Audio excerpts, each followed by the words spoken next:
Hello everyone and welcome to Second Unit Review's Midweek Button Mash. I'm your host, Halo Kitty 25, and today we're going to play an indie horror game called Growing My Grandpa by Yames. Many thanks to my friend Ziggy Starfox for gifting me a copy of this game on Steam. Please note that this is a full playthrough, so obviously there will be spoilers. Also, while I try to keep my language clean, there may be some cursing during gameplay, so just be aware of that. Without further ado, let's get gaming! Okay, so full disclosure here, this is actually the second time that I'm attempting to play this game. The first time I tried, unfortunately, when I tried to make it full screen, then my OBS decided that it was only going to record a quarter of what I could actually see, and I didn't realize that until about an hour into recording. So this is me starting over, and since this will be my second time attempting to get through, I am going to try to give some voices to the different characters, so that way you can differentiate between them a little bit better, because this is a game with a lot of text. So just FYI, that is how this goes. So let's go ahead and yes, I'm going to overwrite what I already did because, and no, I don't think I want any to see that. Week 1.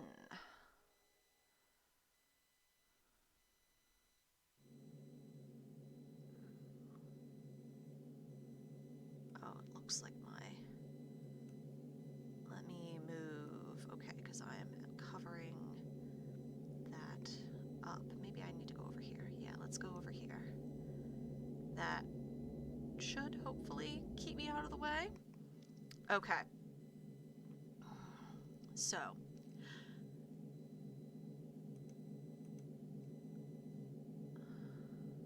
okay, I think we're all right. I excused Adrienne during music class today and spoke with her about her recent string of demerits. It was our first time meeting outside of our quarterly evaluations, and I believe it went well. I can certainly understand Mrs. Richardson's classroom observations concerning Adrienne's emotional state. She was, of course, intensely shy when we first met. As I understand it, she is similarly withdrawn in her classroom activities and only speaks or acts when she absolutely must. Some things she simply will not do. Instead of participating in mandatory group activities, she will sit alone and accept that she will receive a demerit. Hey, I hate group activities too, so I understand, Adrienne. I really do. Before the meeting, I read Mrs. Richardson's parent-teacher report, which allowed me to estimate some about Adrienne's home life.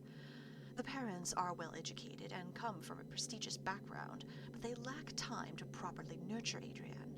She is often alone, and when she is not, the parents seem to not understand the importance of warmth and affirmation when dealing with someone so young.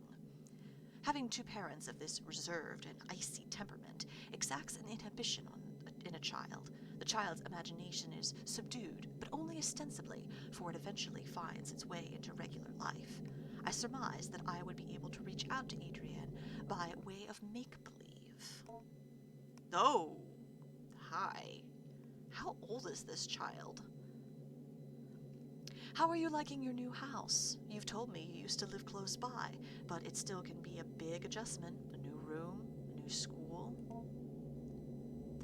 The basement. I like that. The basement?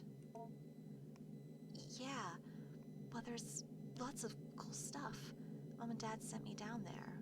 Oh, that's not good. Your mom and dad made you go? Yeah, but there's lots of cool stuff. Well, that's not why they sent me down there, though. Are we getting a Harry Potter situation here? Why did they send you down there? Fighting. They were fighting. Shouting. I came in to help, and they shouted at me. They said, go clean up downstairs. So, I went. That sounds tough. Do they fight a lot? No. Well, they It's all right, Adrian. Maybe you can tell me more about the basement instead. Okay. Well, it was weird at first, the stuff down there. But cool. I found something living. Sort of. Oh, that's not good. That's very interesting, Adrian. Please tell me more. By indulging her in her fantasies and stories, I was able to glean more of an understanding of Adrian's anxiety surrounding her home and parents. I mean, seems pretty straightforward to me. She's got neglectful parents. The symbols of Adrian's story seem to carry their own traumatic weight, and her exploration of the basement may very well be a vehicle for the conveyance of her anxiety. Whatever might come of our next meeting, whether she will engage in similar make-believe, I will set down her story here. Adrian's story begins with her delving into the basement with a trash receptacle and the goal of cleaning up. She discovered one of the walls was covered in plastic bags. She went to investigate, intent on tearing away whatever they covered. And here we are in the basement, and I don't like it. I already do not like it. I do not like this. I do not like this at all. I do not like the Sam I am. I do not like green eggs and ham. Trash bags. What the hell? Okay. What are these? Is this... these worms or tape? Upon removing the plastic trash bags from the wall, she noticed their interior lining was covered in glass.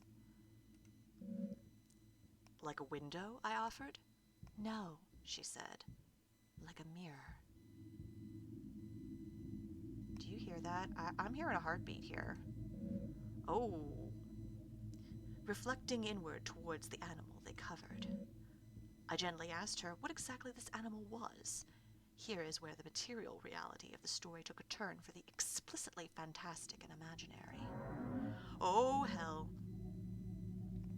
Upon her discovery of it, at her gaze, it grew or extended its shaggy hair itself. Hair like the fur of a dog, I offered. No, she said. Not the fur of a dog, nor the hair on her head. It grew out towards her, the animal's hair, reaching out. It was hard, standing almost straight, like the hair on a brush. A bristle, I offered. Yes, she said. She was very afraid at first, but then very curious. I'm gonna stick with afraid. I asked her what else was in the room. More things hidden away, she said. Things of Grandpa's as well. First she found a hidden passage under the stairs. Inside were strange dolls, magic objects, naked, faceless figures. Great. I heard these cryptic utterances and merely nodded. In order to keep the game of make-believe going, I only pressed for details where I thought necessary. Oh, you don't think that naked, faceless figures is like somewhere where you need to ask for more details? The faceless dolls could be a simple metaphor for the anonymity she feels in her own home? The hidden passage. I am unsure what to make of that. Okay, dude, you are seriously reading way too much into this. Like, faceless dolls could be mannequins. I mean, that's still creepy, but that's not necessarily an unusual thing to find in the basement. But I think you're looking for metaphor where there doesn't need to be one. Anyway, the revealing of the concealed seems to be thematic in her fantasy. The door under the stairs is but one example. Can I touch this? Not that I want to. It's like glistening or glittering or... oh, I don't like it. I don't like it. What's over here? Trash, it looks like. How about over here? Oh, the darkness of the shadowy corner unnerves you. You cannot explore here without some form of light. Okay, not going over there. Okay, I can't grab anything over here. This is a really, like, this actually reminds me of, like, my old house's basement. Like, this is far less cluttered than my old house's basement, but, similar, like, low ceilings, dank feel. Oh, hey, trash pile. Anything here? Nope, nope, nope, nope, nope, nope, nope, nope. Okay. Question mark. Oh, great. Okay. Oh. What is that, like rope or... I can't tell. Oh, heck. Once she removed the panel and found the magical hidden passage, she was very specific about what she took. She found a magic book, a magic doll, a photo of her late grandpa, and magic glue.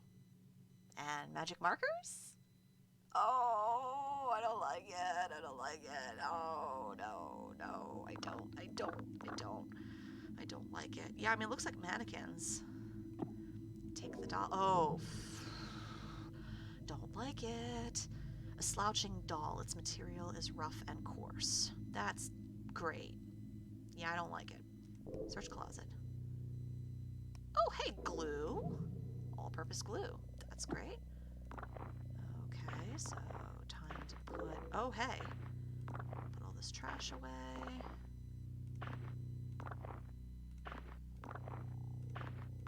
Oh, hey, there's other stuff in here. Interesting. Okay.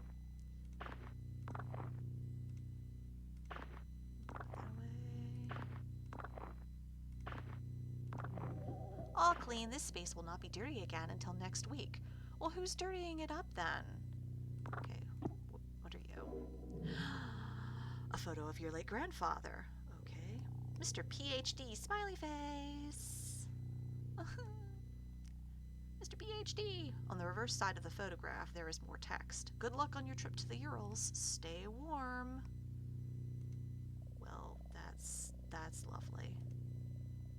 Okay. How about you? Papers crudely bound together to form a book.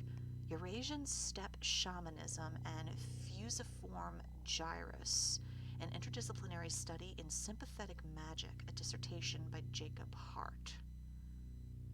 Okay.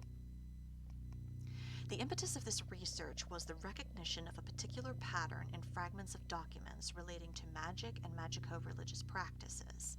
Numerous sources were drawn from commentaries on laws relating to the banning of sorcery and necromancy. Great. Compilations of folk charms relating to love spells. Hagiographs of saints and their encounters with devils.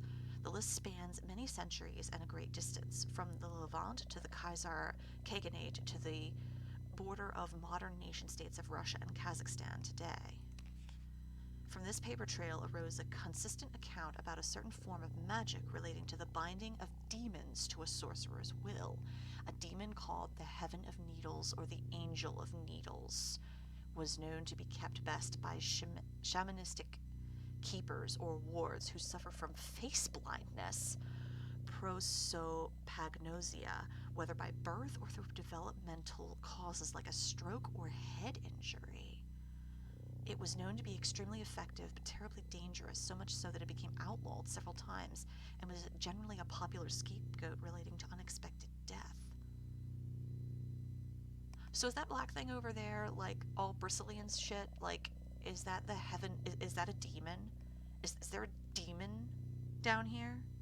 Because I'm not cool with that. This nexus of magico-religious meaning-making, sorcery regarding human-related desires, and the history and science of neurological disorders related to the fusiform gyrus is where the subject of this dissertation will reside. Okay, so we're combining magic, human desire, and neurological disorders? This sounds like a recipe for disaster. I will outline further and then analyze the historical sources I mentioned previously. Then I will go into the neurology of mystic and magico-religious experiences. After that, I will detail my ongoing correspondence with a resident of the Ural Mountain region who is an expert folklorist and keeper of traditions. He claims to have been passed down through his extended family for generations. So that must have been why Jacob went to the Urals. Okay. I interrupted to ask what she did with these magical, mysterious materials. Grow Grandpa, she explained plainly, and then without missing a beat, she continued on with her story. Feeling this was a potent symbol, I stopped her again to ask what she meant. Somewhat puzzled, I did not understand immediately, she explained slowly. Grandpa lives in the cage in the other room. The cage behind the door. They grew people in the cage.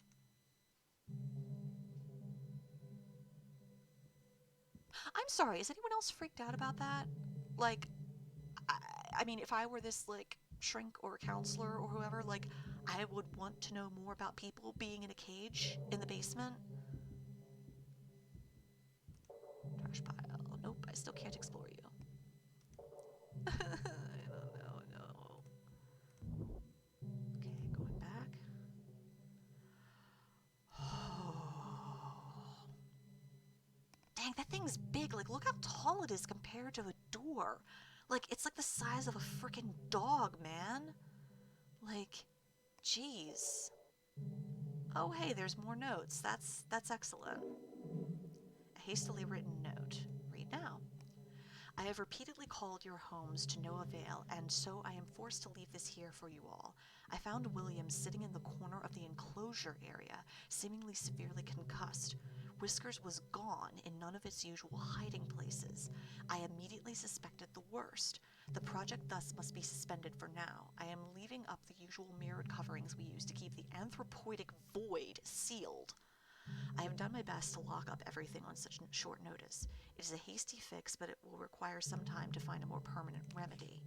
I am honestly hoping you do not find this note, as I intend to lock the house down too. I intend to race off to you to retrieve your lockbox keys. Do not worry about William's key. It and the rest of his equipment is almost certainly deep within Whiskers now. Okay. I pray you do not enter this room. No matter how it may appear, William cannot be helped, and is only being kept alive as a means of continuing predation on the rest of us. You mean like bait? Is this bait? Oh, God.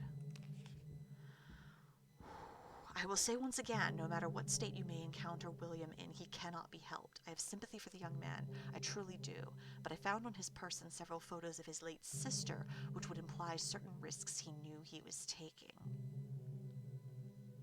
Okay.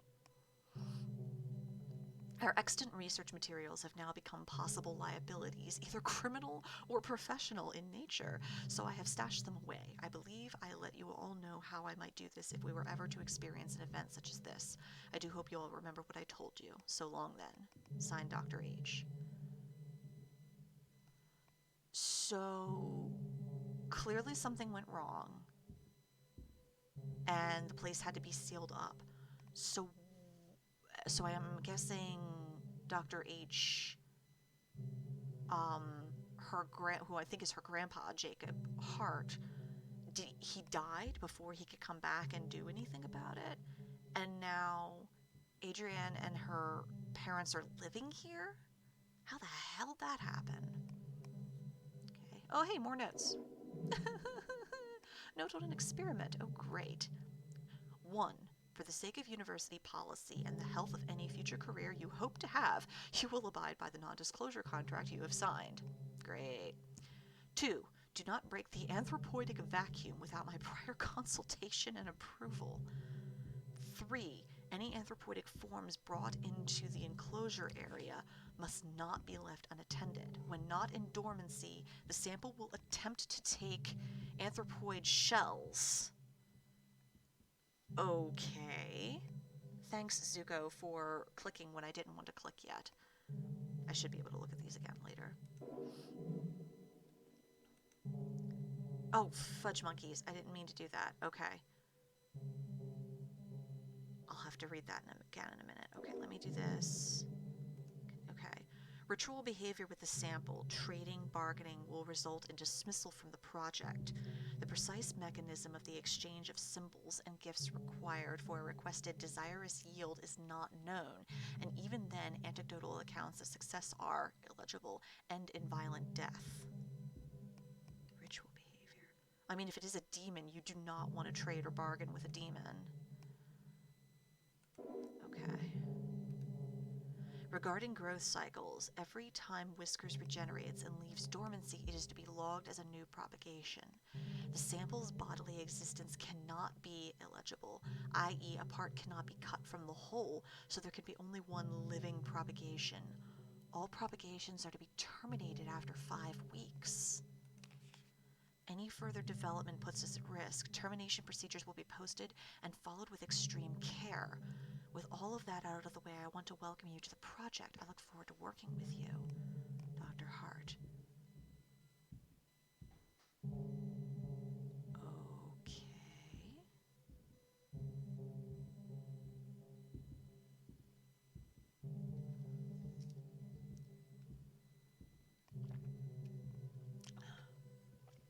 Well, guess I'm going in the room.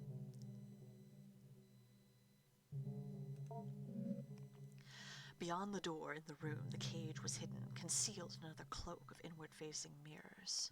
Oh, I don't like it. A hidden cage lined with mirrors. It is strange, almost poetic, the elaborate fantasy of self-reflection, concealment, captivity. Oh, I don't like it. Tarp. Okay, I can barely see. It looks like there's like tape or something holding this tarp up.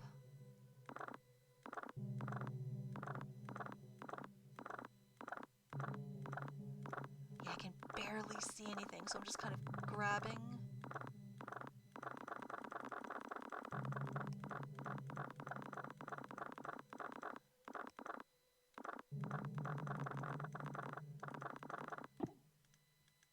Nope, I'm missing something. Oh, there we are. At the cage, she finally cast her spell. But it was confusing, she confided at first. She took the magic doll, the magic glue, and the photo of her grandpa, and she combined them, and she wished very hard. I can only assume in this fantasy that next her wish would come true. In what child's story would it not?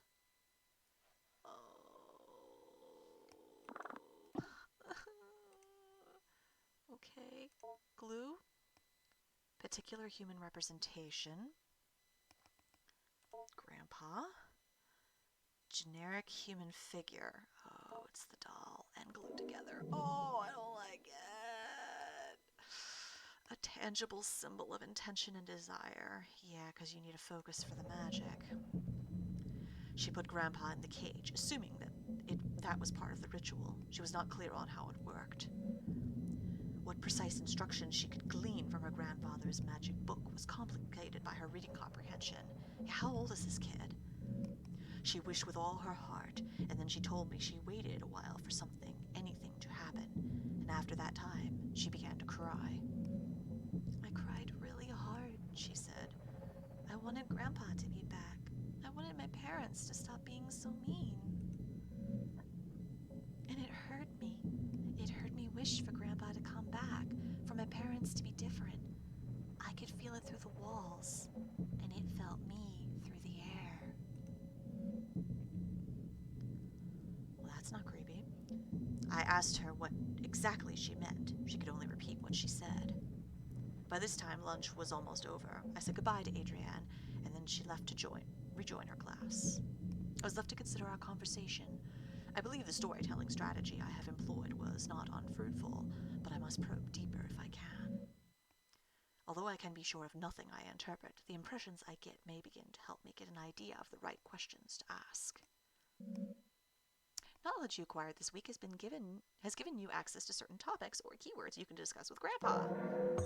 You have gained the conversation topic wish. Consider discussing this when Grandpa emerges. Great. You've also gained the following keyword. You have gained the conversation topic shell. Consider discussing this when Grandpa emerges. Week 2.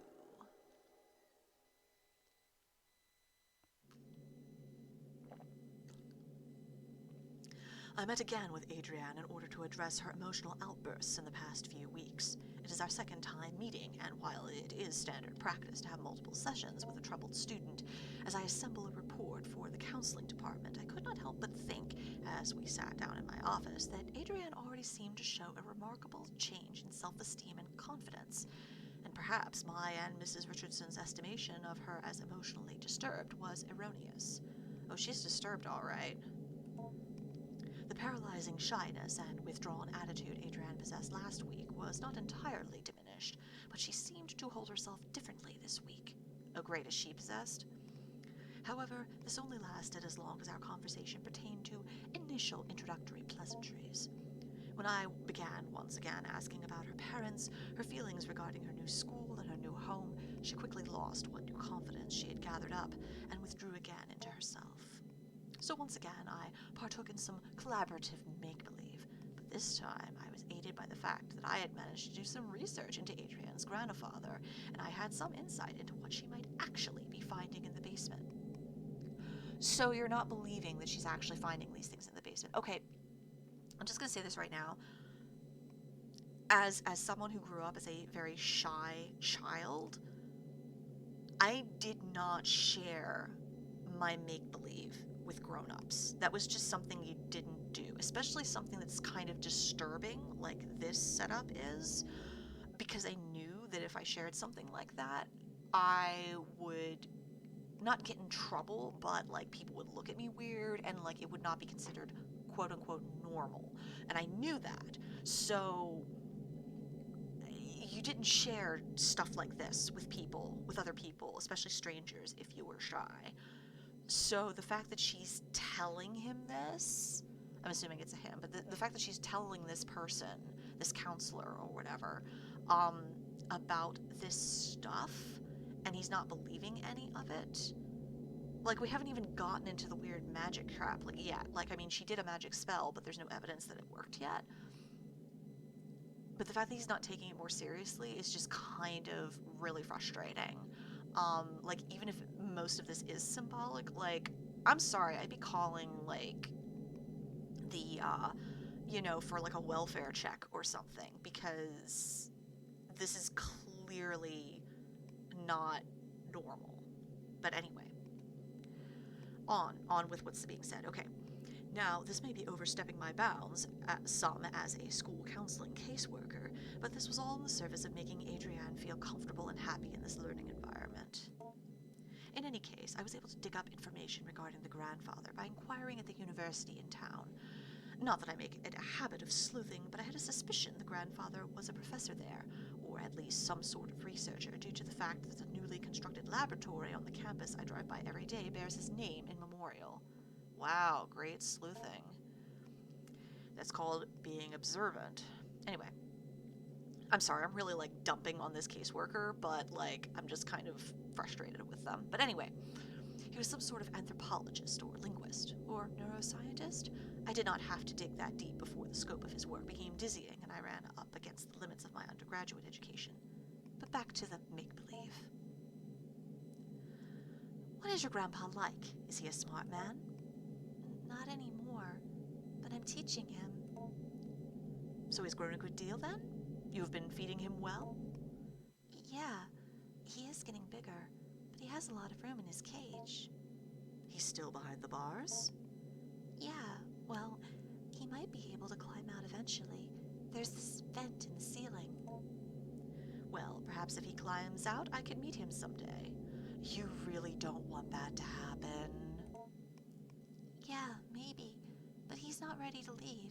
He can't take care of himself. I have to feed him, pick up after him. Ah, you store the food in your lunchbox? That's nice of you to share. He can almost talk. You cannot speak with him? He doesn't have a mouth, sort of. But how do you feed him? He has a mouth on the outside, on his shell, or the stuff that is his skin. I'm a little confused. Maybe you can go through a typical day with your grandpa? Okay. I asked her to explain how exactly she goes about growing her grandpa, and Adrienne began another tale. According to Adrienne, in the week that had passed, much had changed in the basement. Oh, hey. Oh, it's gone. Examine. The hairy thing that was here before is gone. Oh, is that a vent? I wonder if that goes into the cage in the other room. And then if the glass is supposed to keep it in, maybe they taped the glass and bags over it to keep it from getting out. Dang. Oh, you should go see Grandpa first. Okay. Door. Enter. growing, Grandpa? It was scary at first, she said. The way he moved, the way the doll's skin covered him.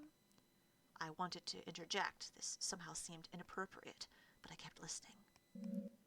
When I look at him, she continued, when I think about him, he grows and moves. It's like he is growing for me. So he's growing bigger now? I asked. Yes, she said, bigger every day.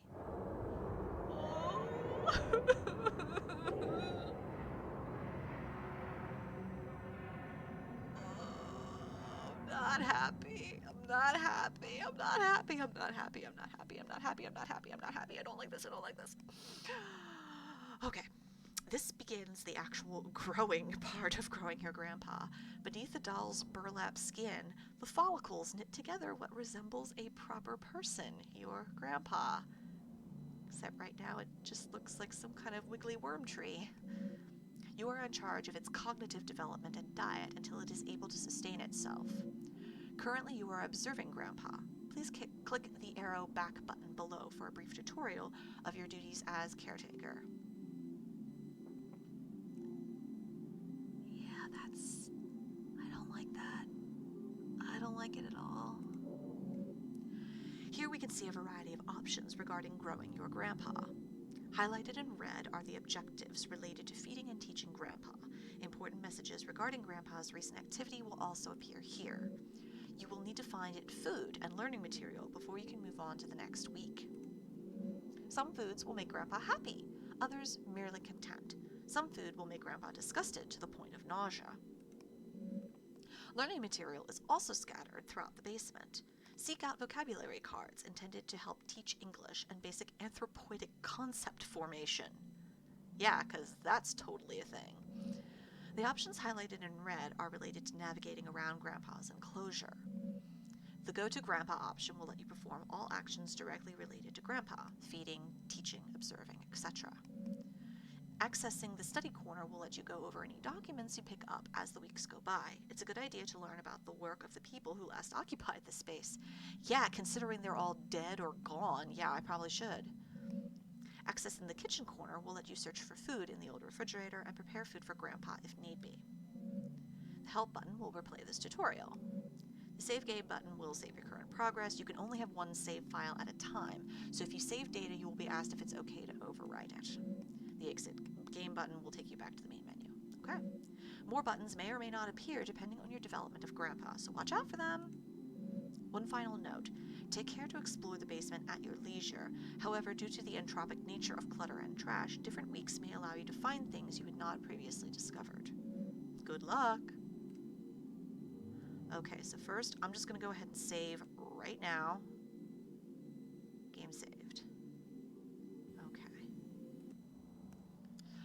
Okay, so feed Grandpa. I need to find 2 acceptable foods eaten. Seek out things to feed Grandpa. Teach Grandpa. I need to find 2 words taught. To find vocabulary cards that help Grandpa to speak. And explore the basement. Okay, well first I'm going to go back in here. I think there was a study corner. Go to the study corner. Okay. Look over documents. Yeah, because I missed orientation note 2. Because I read 1... and 3 about ritual behavior, and 4 about growth cycle, so I need to read note 2. Read. Okay, the sample's exposure to some of our neuronal activity is unavoidable. However, the speed at which its desirous yield is produced can be dampened by several precautions regarding libido, and emotional urges. Keep conversation not related to lab work to a minimum. If you begin to suspect you are developing attachments to your colleagues, contact me as soon as possible. So that's why when she thinks about it, it moves and grows more because because it can sense like thoughts and feelings and desires. Because if it's sympathetic magic, then it feeds off of that and uses that to grow, to fulfill the desires of the people around it, if I'm understanding this correctly. Let's see, examine educational posters while I'm here. Nope, we're just going to throw that out. We're going to throw that out too. Hey, we're going to throw that out too. Oh, hey, there's a thing. What are you? A set of procedures regarding disposal or internment. 1. The researcher will seal off the enclosure bars, ensuring minimal gas leakage during the later fumigating process, and then retrieve the burn barrel and place it near the enclosure. Seal off the enclosure. Oh, maybe that's why the plastic bags were up there. 2. Allow at least 48 hours of time where the current growth cycle experiences no human-related stimuli. Do not enter the enclosure area nor any part of the basement. Ideally, you would not be on the grounds at all. 3. After 48 hours, 2 researchers will enter the basement wearing their assigned mirror mask, mirror apron, and powered air purifying respirator. The researcher will use the vent system to fumigate the enclosure area. Wait 30 minutes and then use the fan system to ventilate the enclosure. Keep the fans running during steps 3 through 4. Step 4. Re-enter the enclosure area wearing your assigned mirror masks and aprons. The organism may or may not be in complete dormancy. If it is not in full dormancy, be assured that its capacity to act against you will be greatly diminished. Great! Does it eat people? With your assigned powered drills, quickly remove any enclosure bars needed to access the organism. Put them aside for later reinstallation. 5. Put the organism into the burn barrel. Incinerate the organism thoroughly. Wait for any smoke to be properly cleared by the fan system. 6. Turn off the fans. One researcher will retrieve the nucleus from the ash and place it in the mirror box. The other researcher will sift through the ash and place any other substantial remains in the biohazard bin in the room outside of the enclosure area. The bin is locked for safety purposes. The code is 323245. So 323245. The researchers will fill out a termination form and leave it for Dr. Hart. So this thing has been experimented on. It's allowed to grow and change by reading the thoughts and desires of the people it comes into contact with for 5 weeks, and then they incinerate it. And then it starts all over again. What the hell? You have gained conversation topic biohazard bin. Consider discussing this when Grandpa emerges. I don't know if I want to. That doesn't seem like a good thing to talk about. Okay, so I examined the educational posters. File cabinet. Oh, hey, more trash. Ooh, what's that? Mushrooms?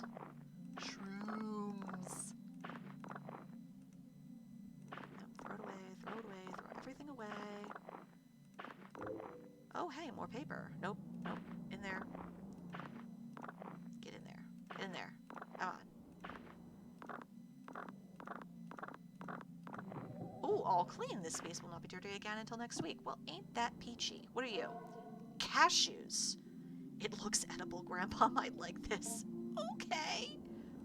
What's this? An account of an acquisition. It was said to pass from one family of steppe people to another, but pressed on its ultimate origin, illegible, somewhere to the south, coiled in a bowl covered in incantations, buried upside down by a graveyard, a common late antiquity demon trap. Yeah, I guess because if it got out, then it would be burrowing downward rather than getting up into the air. The keeper, an elderly man in failing health, was ready to expound on and on about the dangers of the organism, but when I asked more pointed questions about the history of its acquisition, I was given curt responses that had a way of circling back to vague warnings. Looks like there's also some coins and some other things in there, but I can't get them, okay? Search file cabinet 2. Hey, more trash. I shall be eternally cleaning everything.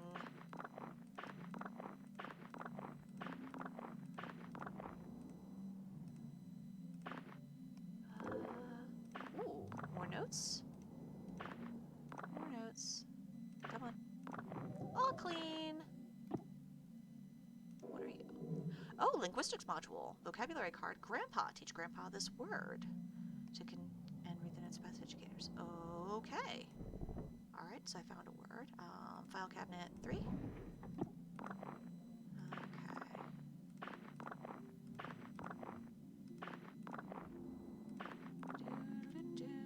Come on, go away.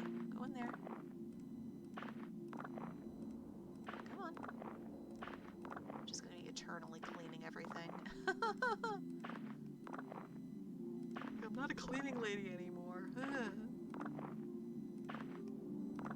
Oh, I can pick up these too? What are you? Look like sticks or like old cigars or something. Ooh, you removed the taped down fabric to reveal the cabinet's wooden bottom. Ooh. What are you? A note regarding cleanup procedures. To my colleagues, I don't mean to be overly severe in tone, but Dr. Hart's work is very important, and the material we are working with is potentially very dangerous. I will be handing out a copy of this note as a reminder to everyone. I am not trying to single any particular person out. We all have misconceptions about the nature of this project from time to time. With that out of the way, here are some things to keep in mind. 1. The act of growth must be thoroughly terminated via the correct procedures at the very least 4 weeks after dormancy is interrupted.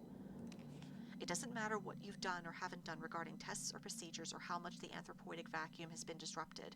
We are not ready to go past 4 weeks at this point. A step-by-step guide to termination has been posted by the enclosure wall. Please, please, please, please do not place the educational posters over this posting. Someone clearly did, because I had to take down those posters. 2. Do not disrupt the anthropoidic vacuum without Dr. Hart's prior consultation and approval. In case of any emergency where the vacuum is disrupted, put on your equipment and begin the lockdown procedure. Make an extensive note of when and how the breach occurred. 3. If you find the habitat empty, page Dr. Hart immediately, but do not attempt to speak with anyone else. This thing can get very smart. I'm sure you're all well aware from the stories we heard on our acquisition trip. The greatest caution should be used when dealing with a potential aggressive mimicry scenario. Please seek me out if you have any more questions. Great. Okay, so this thing can apparently get good enough to fool other people. Oh, William. Poor William, who ended up being killed by this thing? Okay, what are you? Notation regarding sample exoskeletons. Research participants, please take note. Each growth from a cycle does not require a shell, but you may find the sample will often try and seize on something somewhat flexible it can grow into, along with any desirous yield it may generate, or else it will move from one shell to the next as it outgrows them.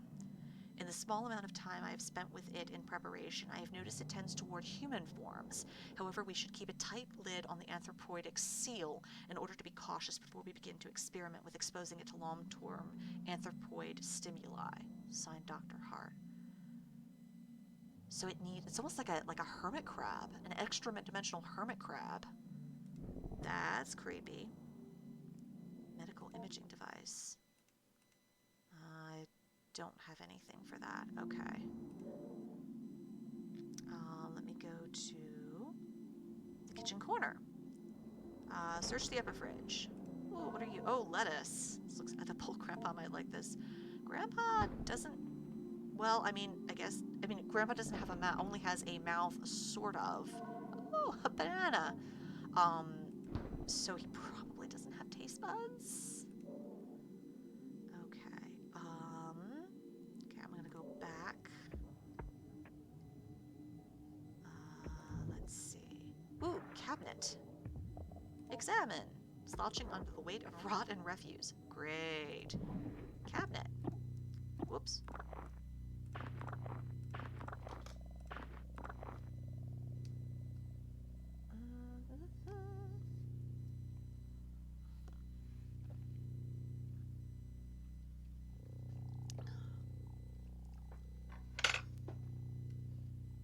Oh, dump you in the trash can.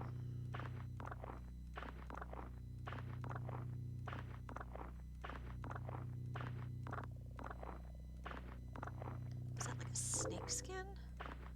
Ooh, did I find mushrooms? All clean. This space will not be dirty again until next week. No, but blueberries. Looks edible. Grandpa might like this. Okay. Top drawer. Hey, guess what? More trash. More trash. Oh, God. Oh, what are those faces? God, more dolls. Oh, if this thing likes human forms, maybe that's why they have, like, the doll faces and the naked faceless figures and stuff. Maybe that's another shell that it can use. Ooh, account of acquisition. Before we began, he had us all cover our faces completely and earthenware pot was illegible, and on the inside, as we stole brief glances at it, we could see the interior was inlaid with mirrors. The illegible gave it small pieces of dough, spoiled food, chicken feed, illegible, keeping it content. The keeper gestured towards the small bag where the food composted and told us to be careful not to feed it any meat. I asked if the rotting food was enough to sustain it, how it might get nutrients from any of this. The keeper regarded me seriously and said it did not matter what it was fed. The act of feeding itself was what mattered. The act of feeding flesh is another act, however. Yeah, you don't want to give this thing the taste of flesh. That sounds like that would be bad. He then gave me another series of grave warnings regarding not keeping any animal-derived foods near where I might be keeping it. Okay, so no meat. No meat, nothing like that. Bottom drawer. Oh, there seems to be a key here. Safety. That's clever. Okay. Hey, a trash pile. Examine. Something about that painting looks strange. Well, everything down here looks strange. What are you talking about? Oh! What are you? Oh, radiographic images! Yes, I can look at that in the study corner. Sweet! Search trash pile.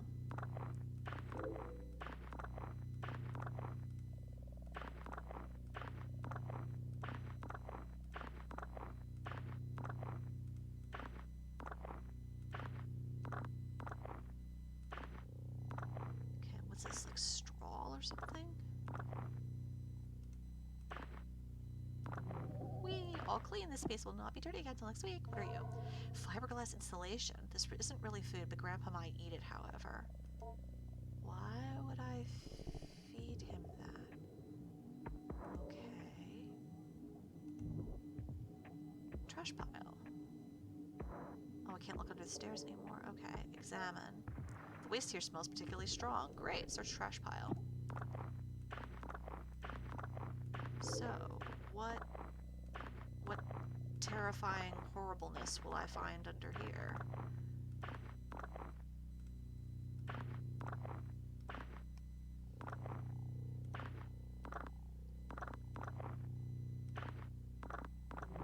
All clean. This space will not be dirty again until next week. That's great. What are you? Paper doll. Simple paper doll. Might be useful in the construction of magic symbols. I really don't want to cast any more magic here. Like, that seems like a really, really bad idea. Okay, so we'll go back this way. Bulbous growth. What the fuck? Something appears to be growing from the wall. You take a closer look. Oh, God! A pulsating sac. The slimy membrane that is the skin seems to contain something.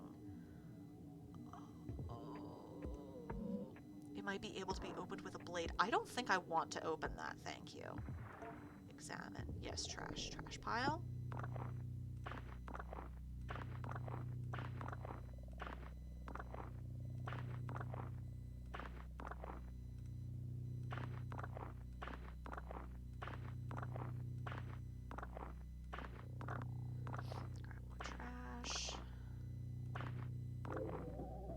This space will not be dirty again until next week. Okay, what are you? Corroded battery. This isn't really food, but Grandpa might eat it. Why would I want to feed him a corroded battery? Oh, hello! Vocabulary card. Hello. Teach Grandpa this word and to read the notes of past educators. Okay. Darkness of the shadowy corner under you cannot explore without some form of light. Okay. Okay, we're gonna go back. There's still everything that was here is gone. Oh, it's not gone, honey. It's not gone. Okay, well, I have food and I have some vocab modules. So let's go to Grandpa. Let's observe. Oh, it's sitting in the chair. Oh, God, that's so creepy. You examine Grandpa, noting its movements, respiration, and general mood. Grandpa seems sort of sluggish and bored. You get the feeling it may be more content and readily cooperative once fed and taught a word or two. Okay, so let's feed you first. Yes, I would like a tutorial. This brief tutorial will go over the basics of feeding Grandpa. Via induction of your unprotected insula, Grandpa has simulated the production of tooth enamel to mimic a human mouth. It will need to be fed through this in order to properly learn and grow. Oh, that's induction. Oh, God. Is that Grandpa? That's creepy. That looks like a giant frog, actually. First, you will need to select an item from the lunchbox. Click on the lunchbox in the bottom right corner, okay? The contents of the lunchbox will be displayed. Nice food, bad food, okay? Select an item from the lunchbox. Doing so will fill your hand with this item. Note that any food can be put back into the lunchbox by clicking on the lunchbox with a full hand. Before Grandpa can be fed, it must judge the food by smell. Hover your hand above Grandpa's olfactory bulbs. If Grandpa is pleased, it will allow you to feed it. Most foods Grandpa will accept. However, getting Grandpa to consume other things requires some culinary deception. When Grandpa is willing to be fed, hover your hand over its mouth and click. Grandpa will then consume the food, and hopefully not your hand. Good luck on feeding Grandpa. Okay, well, let's go ahead. You approach the small window, and Grandpa sidles over. Oh my God, oh my God. I don't like it. All right, how about some cashews?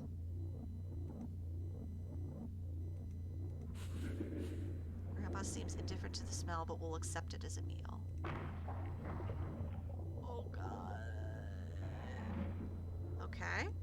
Meal. All right. Let me give you. How about some blueberries? Palpable. Okay. Has been sufficient. Okay. Let's. You step away from the window set in the bars. Grandpa grunts in appreciation and locomotes towards its favorite corner. Yay! 2 digestible food and 0 other. Okay. Go to Grandpa. Let's teach Grandpa.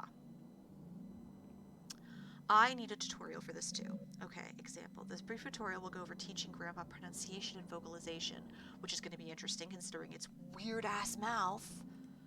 Okay, the vocabulary word you picked will appear in the top left corner, okay? In the bottom right corner will be a pentagon that is divided up into 8 sections, okay? A section of the pentagram will be highlighted briefly, and a notification sound will play, and soon another section will be highlighted. You will control a small round icon that sits above the pentagon using your mouse. This ball is constrained to the limits of the pentagon, okay? The goal is to keep your icon over the highlighted area and move it as the area changes sections around the pentagram. When you hold left click above the correct highlighted area, the icon will start to vibrate along with the simulated vocal cords, and the current letter of your word will begin to turn red. Keep holding over the highlighted section and adjust your icon as it changes place, and soon the letter will become fully red. After every letter becomes red, Grandpa will proudly pronounce the word to you, and it will be considered learned. Teaching Grandpa these words will accelerate its cognitive development and lead to further breakthroughs in general intelligence. Okay. Well, we're going to start with hello. No, I already saw the tutorial. Teach the word hello. You approach the small window, and Grandpa sidles over to you.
deep within Grandpa's strange membranes, phonate comment.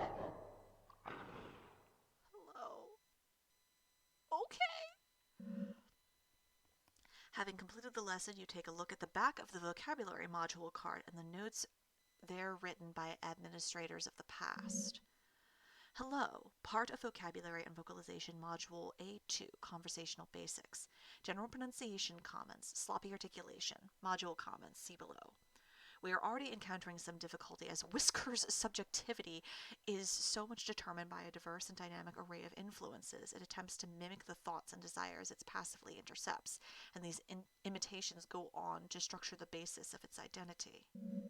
Only later in Whisker's growth cycle does it begin to form an identity or identities that are coherent and capable of resembling a sane, rational human being when engaged in conversation. One must imagine how hard it would be to converse with someone who is not yet oriented in one particular way towards who or how they are, because they might have 20 different honest answers to those questions, all of them mixed and muddled together. Because of this, we have started with the basics of conversation, greetings, partings, identifying one another, forming questions, etc.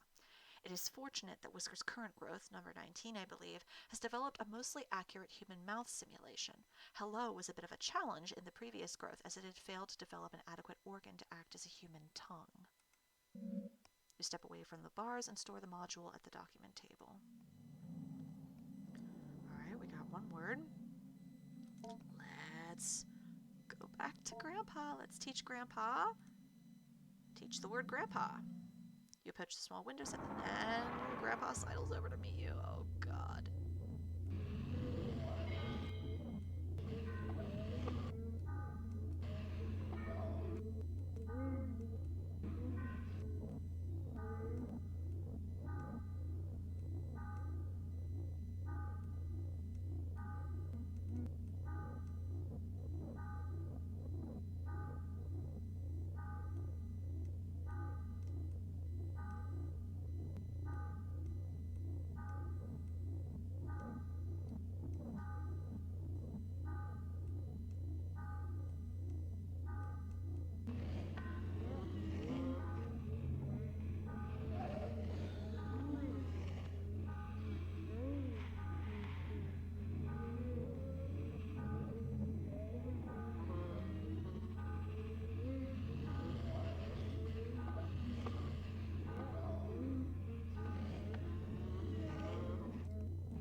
Okay, got A.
Deep within Grandpa's strange member is phonate confident.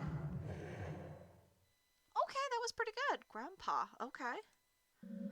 Having completed the lesson, you take a look at the back of the vocabulary module card and the notes there written by administrators of the past. Grandpa, part of vocabulary and vocalization module E81, family. General pronunciation comments. Usual trouble with articulation, voice thin, raspy, possibly underdeveloped larynx. Module comments, see below. We've done several sessions of what we were calling familial relation simulation. I and a co-researcher sit in chairs opposite the enclosure. We are wearing the usual masks, and we begin to act out a scene, mostly through improvisation, that might roughly resemble a kitchen table conversation between an immediate family. Repeated trials would reveal through our simulated conversations was purposely vague and unspecific regarding persons and identities. We would only address each other as brother, father, sister, etc., etc. It soon became apparent the encoded information and associations we unconsciously drawn upon when hearing and speaking these words was picked up on by Whiskers and its psi-type field of reception interpretation of brain-mind events' somatic content. My co-researcher William noticed this in a simulation where Whiskers was given a role as a sister and he as a brother. I was the father, and Whiskers began responding to certain prompts with unusual specificity, as well as a general pattern and timbre of speech that continued with unusual consistency. So when William was thinking of his sister, Whiskers was picking up on that and mimicking it. As soon as the simulation ended and we left the enclosure area, William let me know that Whiskers was almost certainly drawing from encoded memories of his late sister. Mapping out exactly what regions and centers of neural activity are intercepted by the psi-type field will take extensive neuroimaging that we do not have at this site. Currently, we only have a less precise portable equipment. However, our experiences so far are eerily in line with folk knowledge and folk explanations regarding the being's access to desires, and we can begin to infer it has access to certain portions of the limbic system and the ventral temporal cortex. You step away from the bars and store the module card at the document table. Okay, so I fed Grandpa. Talked 2 words. Oh yeah, I got those I got those images. Slip the radiographic images you found into the machine's display. Oh god. Oh god, what the hell? Notes in detail. Intriguing results with regard to the mimic hypothesis. A participant entered a sealed chamber adjacent to Whiskers, growth cycle number 21, which had been freed from the anthropoidic vacuum, constructed quite economically from plastic and broken mirrors. The first propagation's original earthenware vacuum was shattered during the move-in. Oh, so the anthropoidic vacuum is whatever's containing it, and the anthropoidic void is what it is. Okay. Between the two, there was a semi-opaque glass panel that allowed observation both ways. The human participant was asked to think of someone in the popular consciousness, fictional or no, and conjugate on their image, personality, face if possible, voice if possible, etc. Our participant chose Jesus of Nazareth, and with weekly repeated exposures to the participant's imaginings, propagation number 21 began forming what resembled an anthropoid Nazarene in the fold of its spines.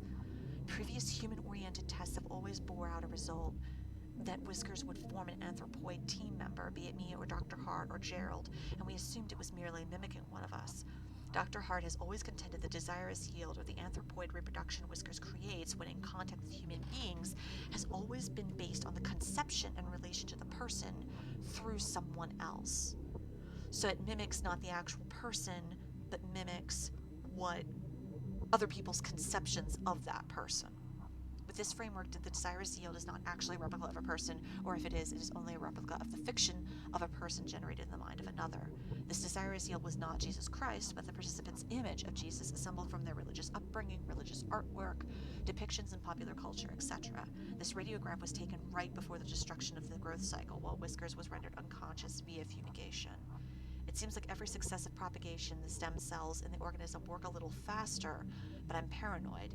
It's technically deathless, yes, but we're burning up whatever knowledge it has gained when we incinerate it. I don't believe in magic just yet. Oh my god. Alright, what's the next one? What the hell is this? We've taken to calling it Whiskers, though of course some have interpreted it as hair or needles or quills, but Whiskers is more accurate as the needles are really more like suprasensory follicles or spines. The nerve nets distributed through the morphology of these spines resemble those of the genus Hydra, so like a jellyfish, but have myelin sheaths that are functionally the same as vertebra. As we can see in the X-ray, each spine is laden with dense optical arrangements similar to compound eyes. Oh god, so I can see everywhere. Fuck. The Hydra connection is assuredly worth investigating with regard to the organism's capacity for radiant generation and anecdotal deathlessness. It certain is a robust enough creature to inspire marvel that is not untinged with fear.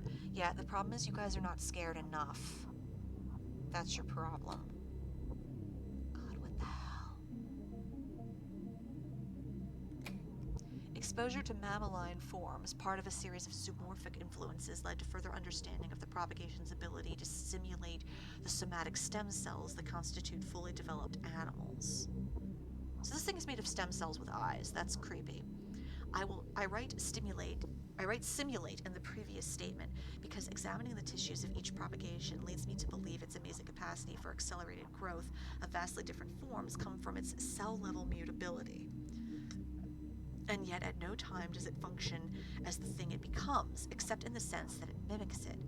That is to say, when Whiskers is removed from dormancy and replicates a rabbit's morphology, it is not seeing from the rabbit's eyes, nor smelling from the rabbit's nose, but pretending that it does, and doing a very good job of it.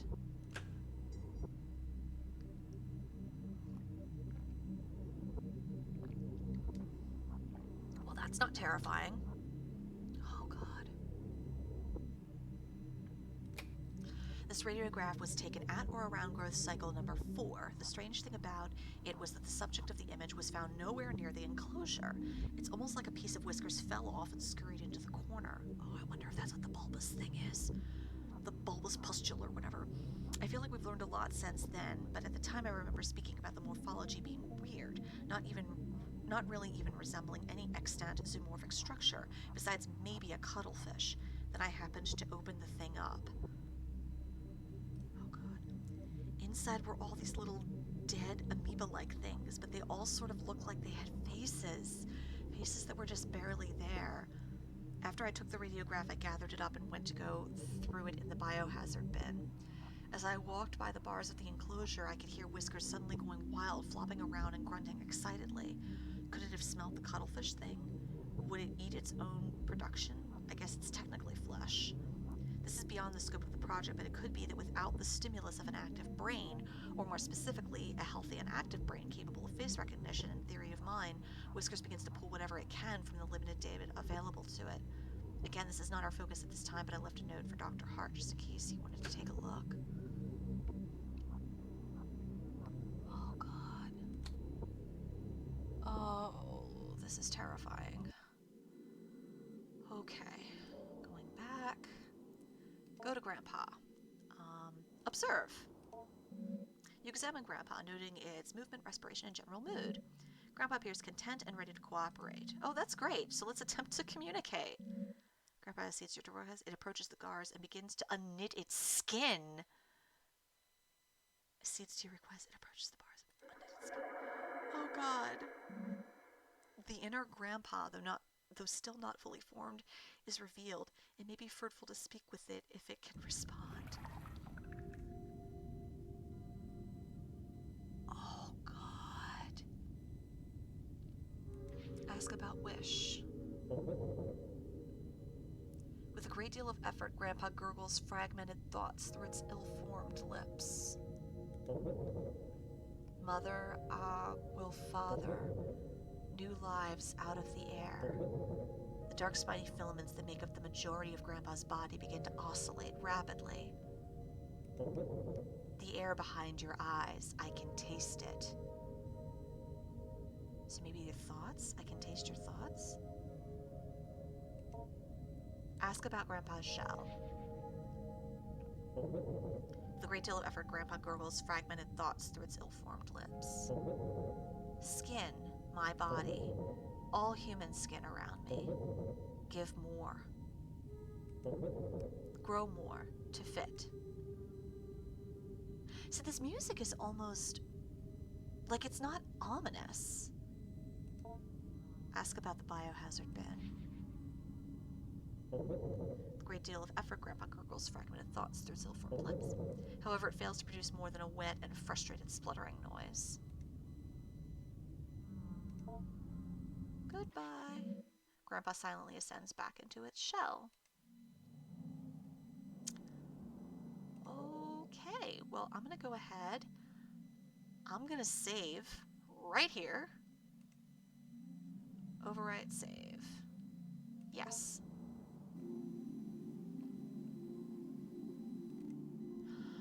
Okay, so this is as far as I got last time. So most of the stuff here that was before, I was kind of familiar with from my first playthrough, or attempted playthrough.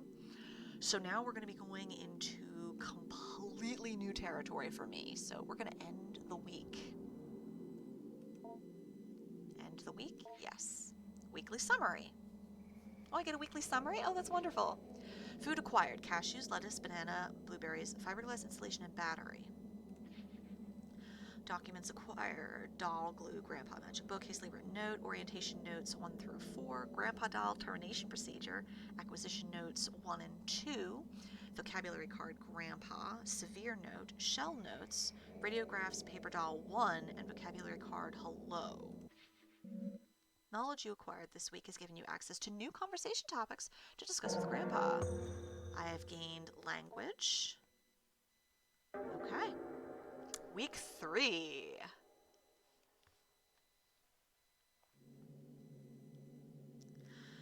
Mrs. Richards approached me the other day in order to remark on Adrian's development. She noted how much more at ease she appeared when called upon in class or when asked to participate in group exercises. I told her I had seen this change happening as well, and that as much as I would like to take credit for it, I can only guess dimly at what might be reshaping her attitude. I wonder if Whiskers has as much an effect on the human as the human has on Whiskers. Mrs. Richards posited that it was perhaps Adriana's family moving into their grandfather's property that caused the change. It apparently is out in the country, in a wooded area full of wide open space and far from the bustle and noise of the city. Okay, so it is their grandfather's property, okay.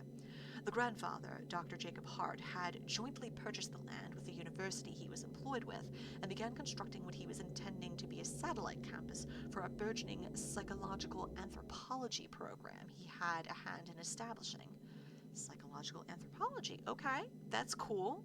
The study of how human psyche develops, I'm assuming. Only one building ever ended up being constructed after Dr. Hart died in a car accident when driving back from the property one day. Eerily, at almost the same exact time, a grad student who was assisting Dr. Hart on some sort of project at the property vanished without a trace. Guessing that was William. The property sat in disuse for years as it was tied up in legal battles between Dr. Hart's next of kin, the university, and the vanished grad student's family, and the other students Dr. Hart was working with. Eventually, the case was settled out of court. Only recently did the property fall into the possession of Adrian's mother. Obviously, I was not going to relay this whole tragic story to Adrian, who, for all I know, believes her grandpa still be living in the basement of his home. Besides, I thought she might already know all of this. Perhaps the elaborate story she was constructing was her own way of escaping the morbid details of a life, or perhaps lives, cut short by the cruel force of fate and the cynical adults who squabbled in the aftermath. Okay, I can kind of see that as a reasonable explanation. I determined perhaps the storytelling she was and continues to engage in should not be encouraged by me, at least not in the way I went about it before, where I made active inquiries into her strange fantasy of a semi-sentient ball of skin. When I saw Adrian, I did not bring up her grandpa or ask questions about his growth. Adrian could not stop talking about it, however. I had no choice but to weather her bizarre and enthusiastic effusions about her new best friend. Adrian, maybe we could talk about something else. I'm not sure I'm following you exactly. He's gotten so big. He has so many whiskers that come out, and I can see them move around when I think about him. I'm not sure what you mean. I'm so happy Grandpa is back. He's so much cooler than Mom and Dad. Oh, honey, you need to get out more. Once again, for what it's worth, I have put down the story she told me as best I could. Adrian once again told me about growing her grandpa. Back down in the basement. Okay, I'm gonna examine anything different here. Nope. Okay. Bulbous growth. Bulbous growth goes in this corner of the basement.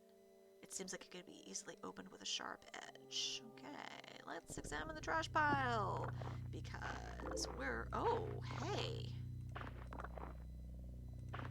Am I finally gonna find a mushroom?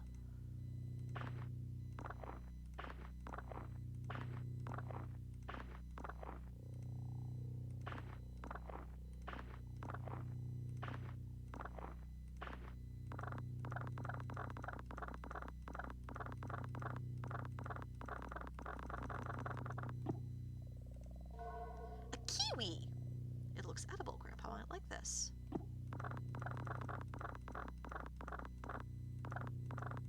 But you didn't tell me it was going to be all clean until next week. Okay. Whoop, and that's dark. Okay, going back. Let's see, cabinet. Yep, you're all full of crap again.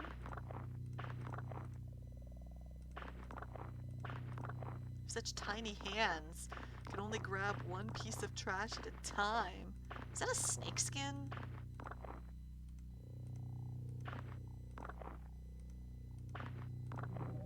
All clean. Not be dirty again until next week. Well, that's great. Top drawer. I want to know who keeps making things filthy again. And there's those creepy doll faces again. I don't like that. I don't like that at all.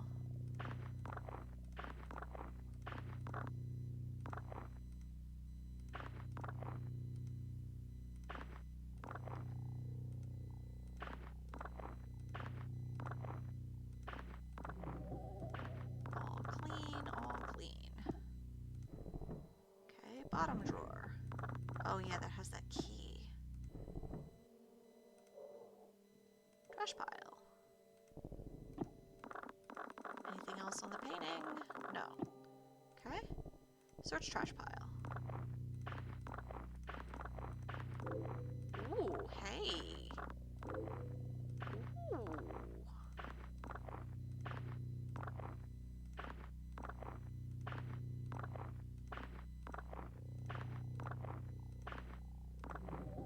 All clean, okay. What are you? A potato! Oh, vocabulary card life. Okay.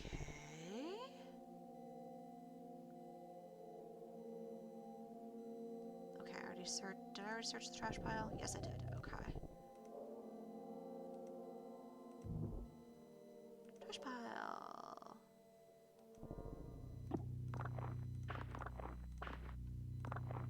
Oh, that's funny. I checked out the bulbous growth, but I didn't actually, like, clean up the trash. Ooh, is that another card?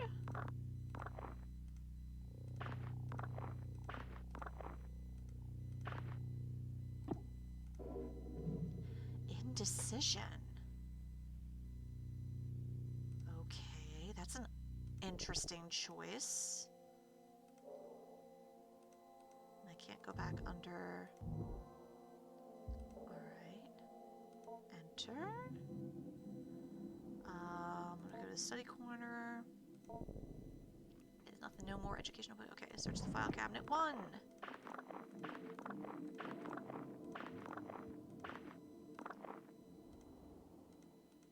Come on.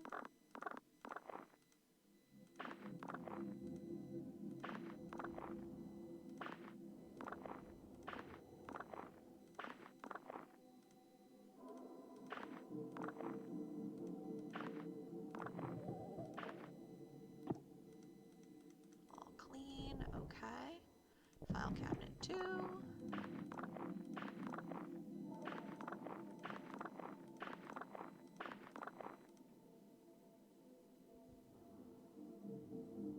Ooh, we freezing?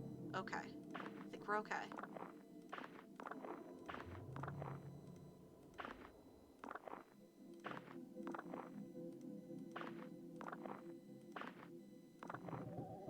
All clean.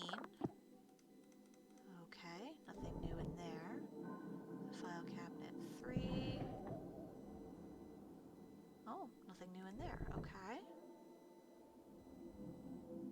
What do I have in my lunchbox? Okay, so I still have the stuff from last week, too.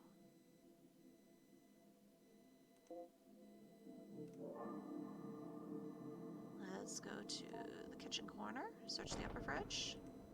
Oh, a pear. Okay. Lower fridge. A strawberry.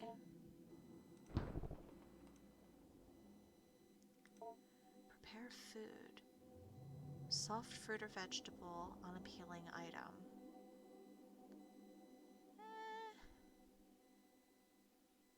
Do I want to include an unappealing item? I don't know. I feel like that would be kind of mean. Oh, today it's 3 acceptable foods. And then 2 words. Okay, well, let's go to Grandpa. Oh, fuck. Oh. Oh, wow. Okay, it's also brighter in there, too. Let's observe you. You examine Grandpa, noticing its movements, respiration, and general mood. Grandpa's gums are bleeding slightly and its skin seems overly dry. It may need a food packed with vitamin C. A kiwi fruit would be an excellent remedy. Okay. Well, I have a kiwi. Sidle's over to meet you. Well, I have a kiwi. Indifferent to the smell. There we go. Has been sufficient. Okay.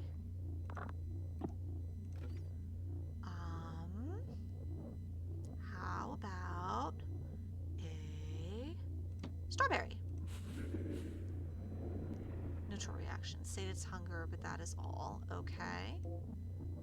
So, what about a pear? Indifferent to the smell. Potato. Indifferent to the smell.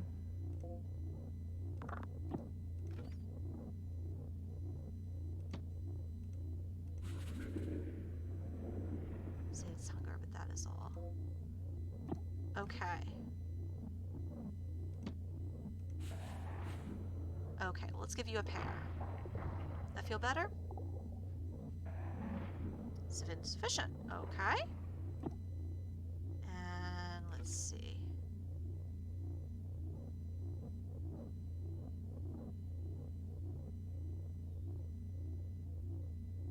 Pliable and soft. Brown strawberry, hard as a rock. Let's go ahead and give you a banana. There we go.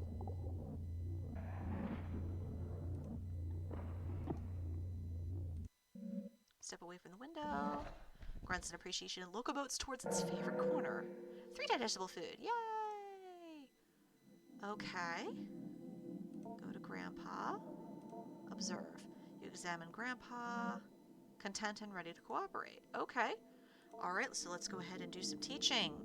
How about life?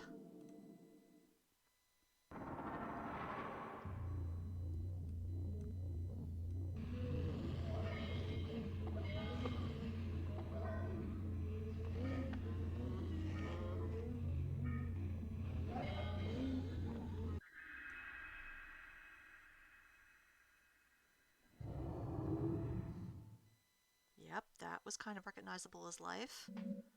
Having completed the lesson, you take a look at the back of the vocabulary module card and notes there. Life, part of vocabulary and vocalization module P29, concept formation. General pronunciation comments, non-module comments, see below. At week 3 of growth, number 24, Whiskers appears to recall some information from a previous growth cycle. We cannot be sure that this was really the case. For all we know, what we interpreted as recollecting this information was really it drawing semantic content from one of our recollections of it and redeploying it without rationality or contextualization. For the sake of our safety and for the sake of scientific inquiry, we are attempting to draw out from Whiskers whether it somehow retained knowledge from previous cycles in its morphalactic nucleus. We did not think it was possible the nucleus, though complex and incredible in its regenerative abilities, was capable of this, and that the nerve network that grew from it made up the base of Whisker's mind. And so we are now attempting to ask Whiskers, as best we can, if it has ever died, or what it might remember if it did. Oh God, that's terrifying though, because if it does remember, that also means it remembers dying, which you guys would do to it. I'm sure being burned alive is not particularly comfortable. Go to Grandpa. Oh, we're looking at it. Yeah, it's back in the corner. Okay, teach Grandpa. How about indecision? Teach word indecision.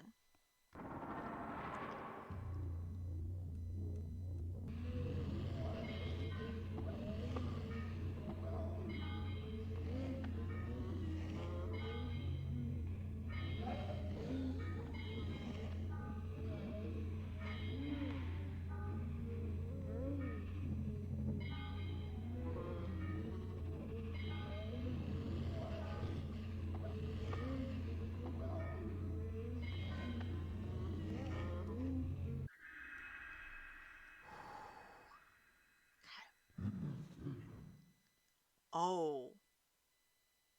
Oh hell, that was really clear. Having completed the lesson. Okay. Indecision, part of Vocabulary and Vocalization Module F23, Theory of Mind, General Pronunciation Comments, Articulation Problems, Possible Trouble with Diphthongs. Module comments see below. We are introducing the latest growth of Whiskers to more subtle social cues and testing its ability to judge mental states of participants in conversation. The semantic content that flows to Whiskers via its psi field is still becoming muddled and slipped without distinction into conversation, although our intention of instilling in it a solid theory of mind will perhaps make it begin to understand that we do not know what it knows, or know what we are without our control sending to it. One would think a theory of mind seems to develop as part of its maturation process. In order to hunt sapient beings, it must be able to deceive them. In order to deceive, it must be able to make certain metacognitive judgments, for example, if their deception appears to be working, or how one ought to be deceived. We may never see it developed a theory of mind anytime soon, as Dr. Hart has disallowed a cycle of Whiskers growth to live into the beginnings of maturity.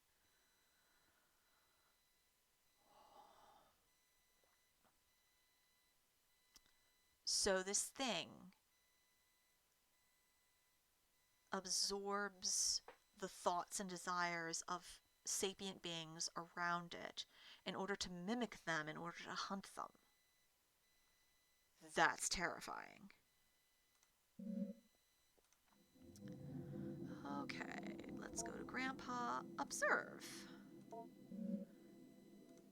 And content and ready to cooperate. All right, let's attempt to communicate here. Unknits its skin. The inner Grandpa, though still not fully formed, is revealed. It may be fruitful to speak with it if it can respond. Oh, it's gotten bigger. Let's ask about Wish again. Struggles to speak. Oh God, oh God. There's the beginning of a face. Grandpa still struggles somewhat to speak due to its underdeveloped tongue, mouth, and jaw, however it manages to rasp out an answer. Hunger is not enough. On the walls of the cave, the Auroch can be hunger transformed. Desire is fulfilled by pain.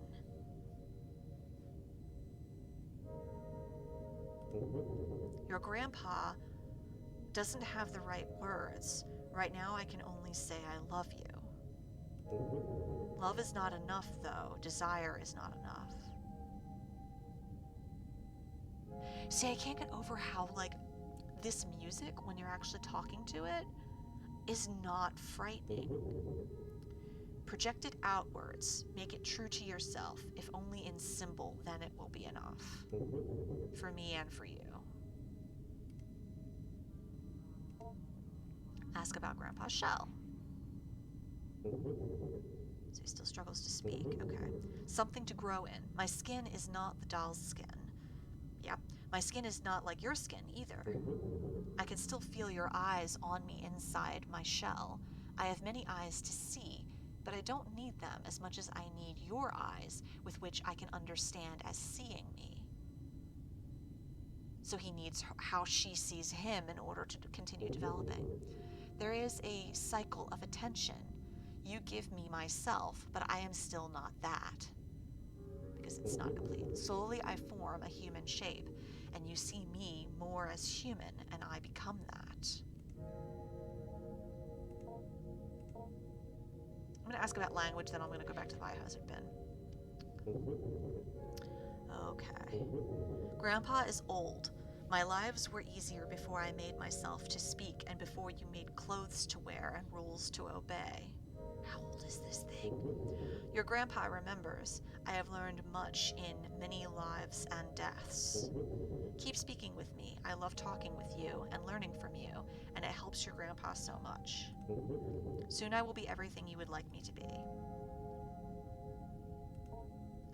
I'm going to ask about the biohazard bin. They kept putting me in a box, sleeping and then set a light, and then in a box in the corner in the darkness. Most of you couldn't read then. The scribe came and wrote what everyone said. They wrote on strips of bark with thin reeds. No, it was not that. It was a paper posted somewhere. It had words to open the box. I was half dead in the box. The part of me that dies was put there for a long time. That part of me and other things they threw in, a refuse pile, papers they discarded. Oh God, that's horrible. Say goodbye. Grandpa silently ascends back into its shell.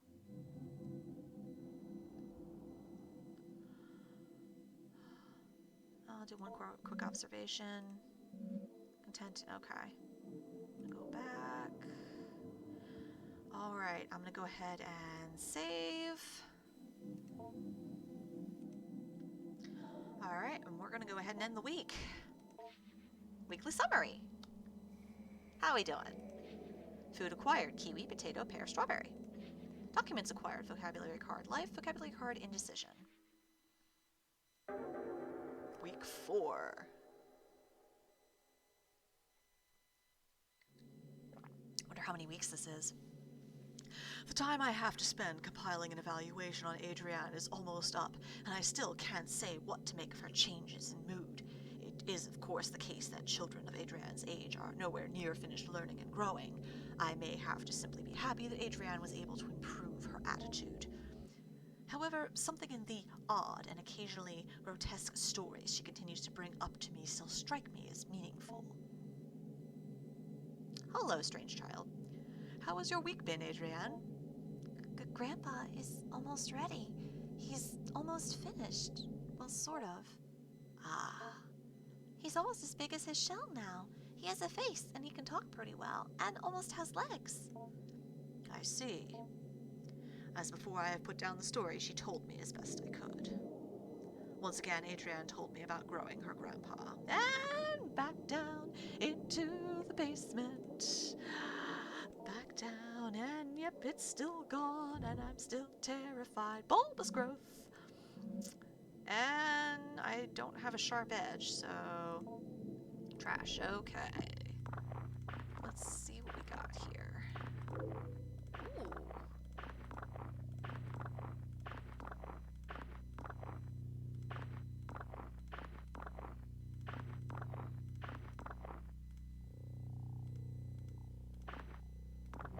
Ooh, all clean. Okay, what are you? A bar of soap. This isn't really food, but Grandpa might eat it, however. Okay. And that's the darkness. Nope, no darkness. Cabinet. Let's examine the cabinet.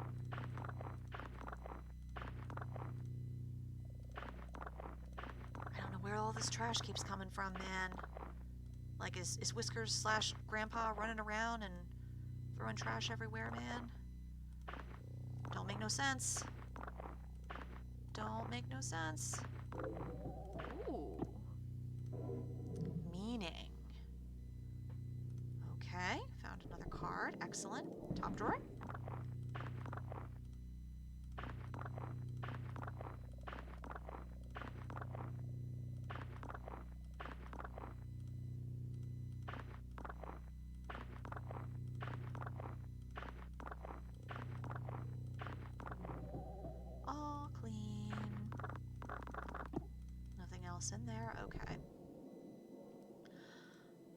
let's see. Was that top drawer? Okay, that was the top drawer. Bottom drawer. I'm sorry, bulbous growth? Another pulsating sac grows in this corner of the basement. What? What?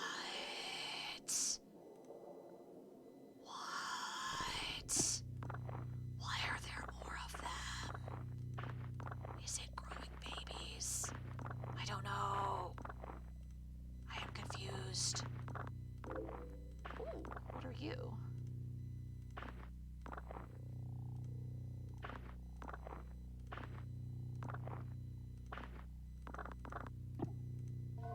Flatbread. Looks edible. Grandpa might like this. Okay.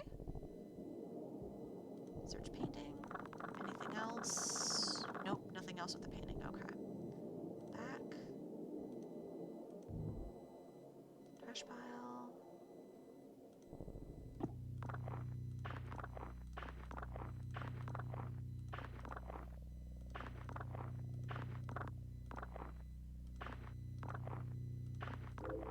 Ooh. Did I finally find a goddamn mushroom?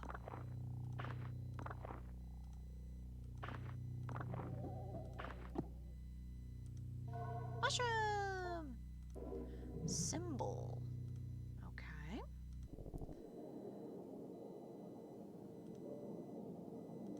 I can't go back under the stairs again.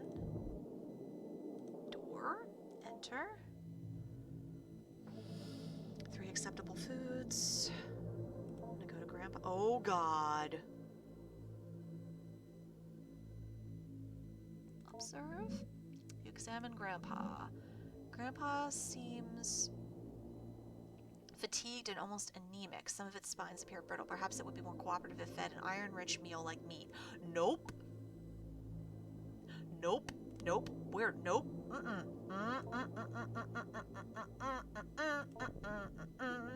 I know better than that. I know better than that. I know better than that. Yes, I do. I know better than that. I'm not going to give it any reason to like the taste of flesh. All clean. Okay. File cabinet number 2.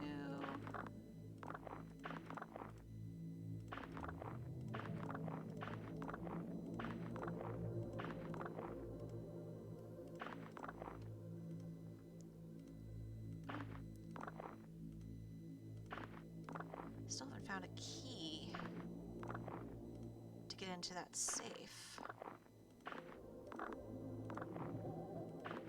All clean. Okay. File cabinet 3. Okay, nothing in there. Okay, go to the kitchen.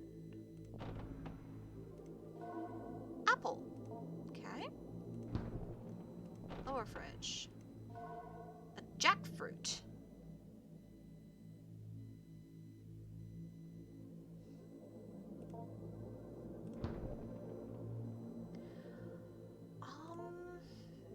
You know, all right, we're gonna do one unappealing item here. We're gonna put in, what will be the easiest to hide? Let's try the fiberglass.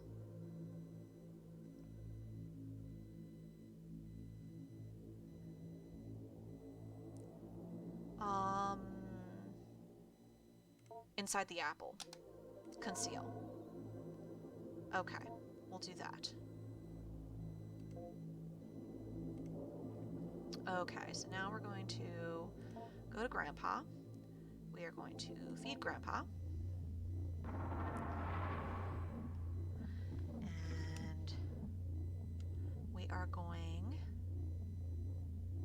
to do, let's try fried dough. Okay, we'll give you some bread. We'll give you the concealed insulation.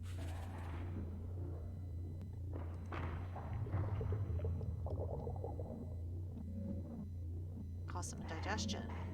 Uh-oh, empties its stomach. Front of the cage, okay. How about potato? There we go. Give you potato.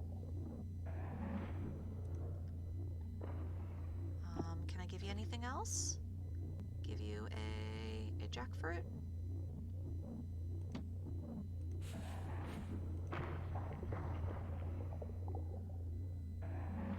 There we go.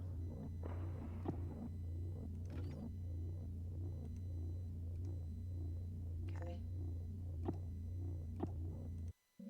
Okay, step away. Okay, okay, so I got 3 digestible food and 1 other. Okay, I'm gonna go back. Door, enter. Go to Grandpa. Examine stomach contents. Oh, there's the key, still somewhat wet. Okay. Observe. How is Oh god, it looks more like a person. Fatigued, almost anemic. Nope, we're not doing that. Okay, you have been fed. Where is it? In the bottom drawer? Ooh, key.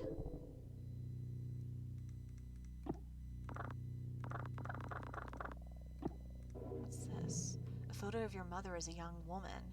The recognition of this face kicks off a cascade of emotion and meaning deep within your psyche.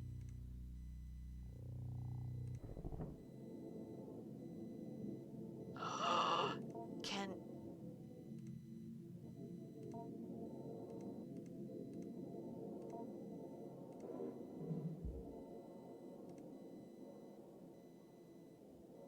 I made a thing. But I don't know what I did with it. I don't know what happened to it. Can I go to Grandpa? Oh God. Offer mother doll. Oh. Oh, shiza. You know what? We're gonna teach Grandpa first.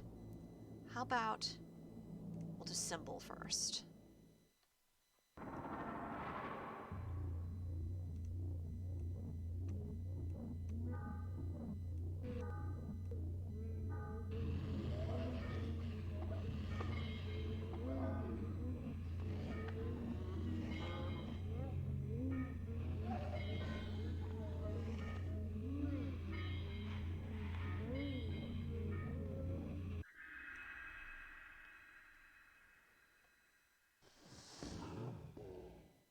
Oh, it's getting better.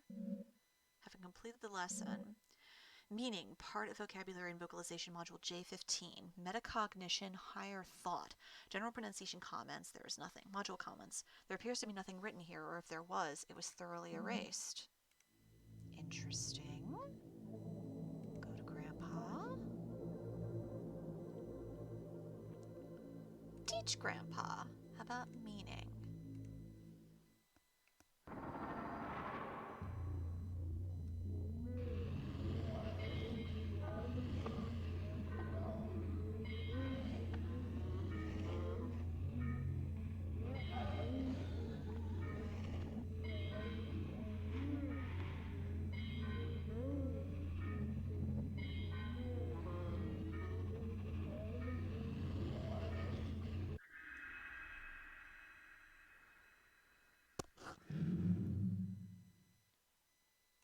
Okay. Meaning, part of vocabulary and vocalization module J11, metacognition, higher thought. General pronunciation comments, none. Module comments, see below. We further delve into abstraction with Whiskers, partially, or perhaps for the most part, for the purpose of determining the origin of its recollections that precede its death. Dr. Hart has begun to theorize that in the process of death, the structure of Whiskers is compressed back into the morpholactic nucleus, and then later, upon reestablishing the nerve netting that is laced through its spines, it is slowly reassembled and redeployed as needed.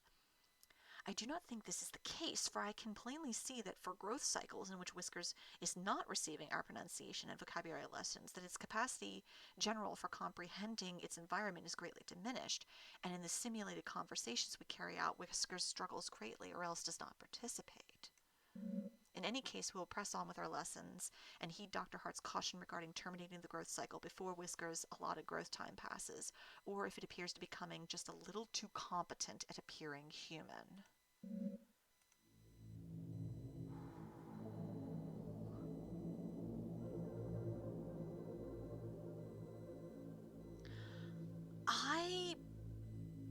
Oh God, see, I'm a little torn. Okay, because I found the 3 acceptable foods. I had taught the 2 words. I made a mother doll. Do I offer it to Grandpa? Like, I don't know what that would do. Let me observe. Fatigued. Nope, we're not giving you meat. Attempt to communicate. No response. Can I feed you more food?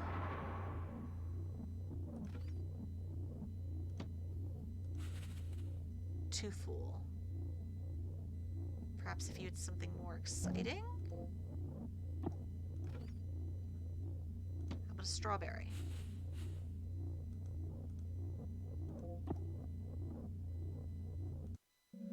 Okay, so it won't take any more food. And the lack of sustenance. What do you mean? I already gave you 3 foods.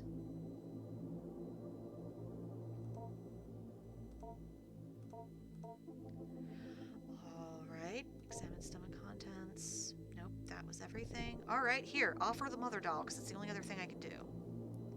Doesn't appear interested at the moment. Alright, well, I guess I'm gonna save the game then. And, okay, I guess I'm gonna end the week. Yes, we're gonna end the week. Weekly summary.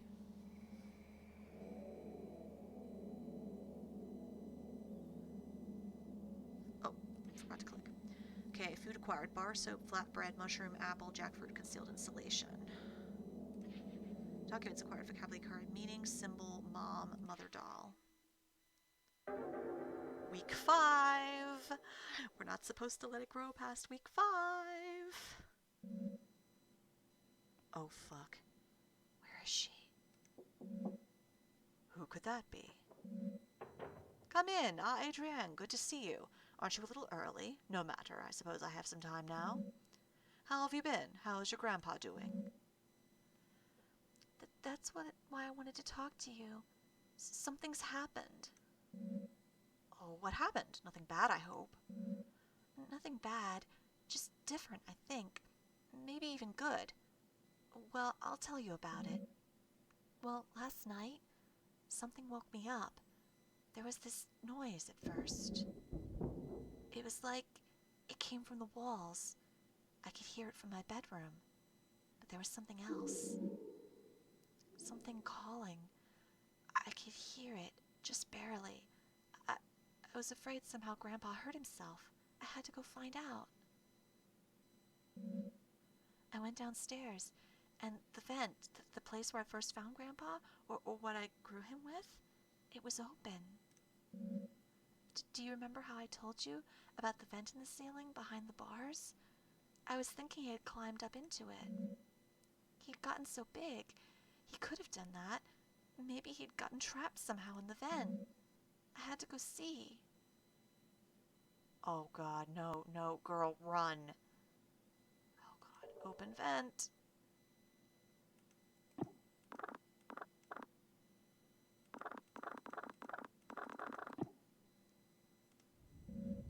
I got inside. I heard the calling again, more clearly this time. Grandpa was definitely in the vent somewhere. I could feel him hearing my thoughts. I got that weird feeling, a sense in the air. I had to go forward. I don't want to go forward.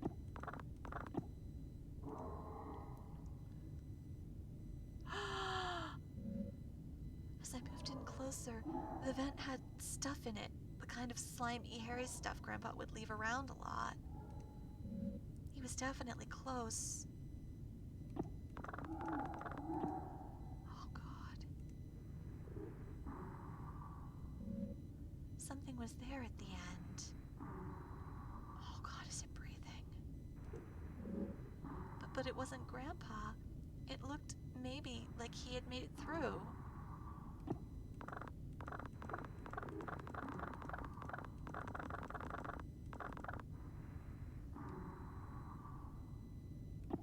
It looks like it's breathing. It was slumped in the corner, had a weird mouth, and had lungs on the outside, and drew in just enough air to call out. And then it just stopped breathing. And then something was hanging over me.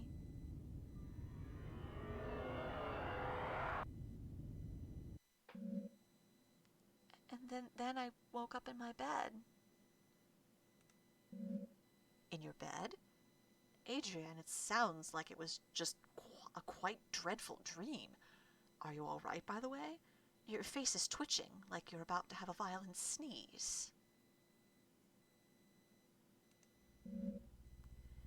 I'm fine.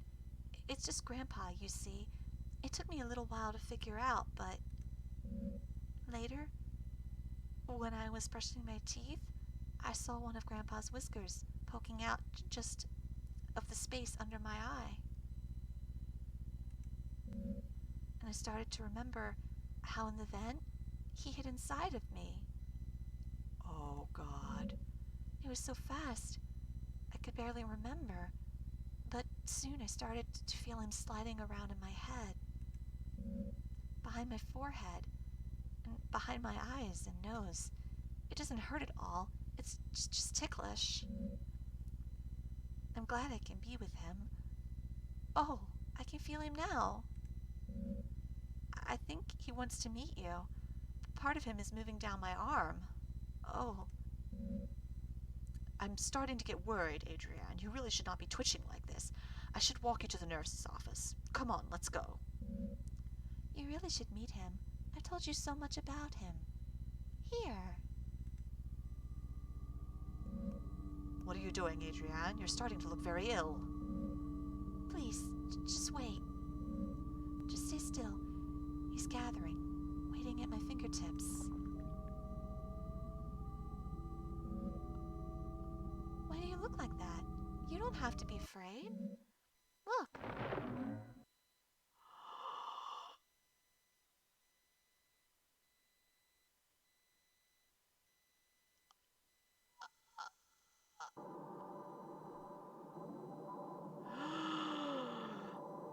There are two endings to... Wow, there are two endings. I got the failure of fulfillment. Oh my God. Oh my God. Well, I guess Grandpa got his meat. Oh God. Oh God, that's creepy. Oh, that's so creepy.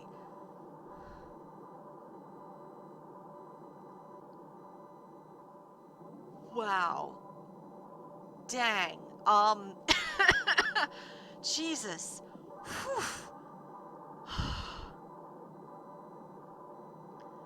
So the failure of fulfillment, huh? God, how do you get the other ending? By feeding him crappy food? Like... Because I didn't find any sharp objects or anything like that. Wow. Holy crap. Wow, dang, that was creepy, man. Like, I know there was a lot of reading in this. Like, I get it. There was a lot of reading in this. But, dang, if that wasn't, like, something else, man. Like, just the implications of what is going on with these experiments. Like, holy moly. Yes, this game contains elements of body horror and some gore. Yeah, although it's so dark, you really can't tell. Wow. Okay, so yeah, that was Growing My Grandpa, and I hope you folks enjoyed watching that. Um, I'll have to play it again and see if I can get the an alternate ending. Which I might tack on as a special for this one, or I might have it like as a little separate video. But yeah, holy moly, that was something. Very good, very creepy. So yeah, that was something else. Thank you very much to Ziggy Starfox for gifting me a copy of this. I really enjoyed getting the chance to play it. So thank you.